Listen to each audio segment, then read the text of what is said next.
Good morning, everybody. Welcome back to Cilinix Crypto. Hope you're all doing great. Good morning and welcome to this new video on Bitcoin.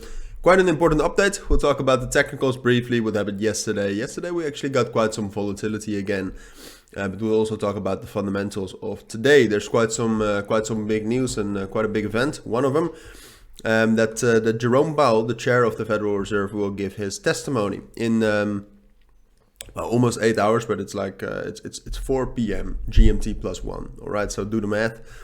It's probably in the evening for in Asia, and it's very early in the morning in the US. So we're going to be talking about that. Excuse me, it's a little bit blurry. I'm going to be talking about that, but apart from that, I'll just include it into the entire analysis, right? So, all right, let's get right into it. Apart from that, if you want to receive daily trading signals, check out the link in the pinned comment or the description. There you'll find more information on how to join and also results, that kind of thing. Everything you need to know to be convinced.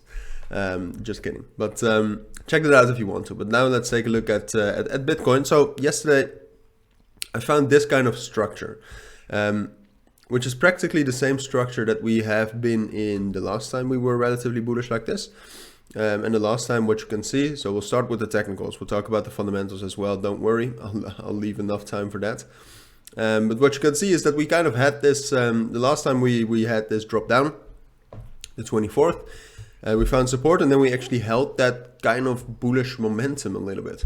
And we're doing the same right now. As you can see, we're really holding that level, which we're holding that trend line, holding that support, holding that very short-term bullish momentum. So what kind of situation we then get in is something like this, right? So we have this major resistance level at the 618 FIB, but also the 200 EMA trend line. A lot of resistance between like 22,950 and ultimately 22,850. There's kind of resistance in that area, quite a lot. There's resistance earlier as well, around 22,600, as we have seen the last couple of days, but ultimately we could get up there. It just depends on Bitcoin. And right now, today, I'm actually not expecting the markets to stay fully quiet, but I don't expect that many big moves. I'm not expecting big breakouts because of that news, because of the Powell testimony. So ahead of that, I mean, if I would have to analyze Bitcoin purely technically, I would say that we would slowly move up within this triangle, and then at some point from that level between 22,850 and then ultimately 23,000, from there drop down to 22,000 again, and probably also down to 21,700. But all right, we have fundamentals we need to talk about.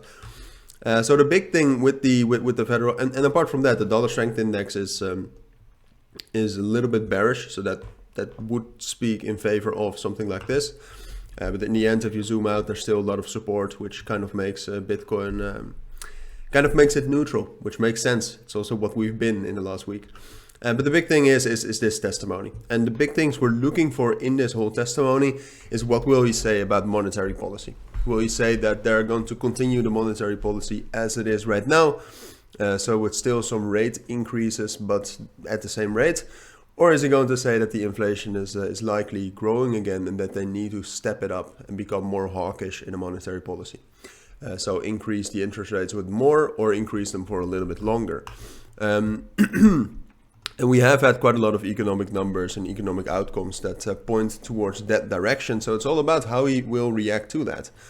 And it's quite difficult to interpret that. So in terms of the market, what he's going to say, you'll just see that if he says that they're just going to continue the monetary policy as they are doing it right now, we're going up to 22,900, 23,000, and there's even a chance, even though it will be very, very hard, there's even a chance that we can break above that, but we'll at least get up to that level, all right? On the other hand, if he says that, yeah, inflation is definitely growing a little bit again, then we'll probably have a bearish breakout and drop down to at least 22,000, but with a risk of dropping down to 21,700. So it's waiting for that. But until then, as I said, I expect us to kind of respect the market structure we're in, but it's I don't expect many big moves until the news. So that's my take on it for now. If you do have any questions, then let me know. But for now, take care and bye.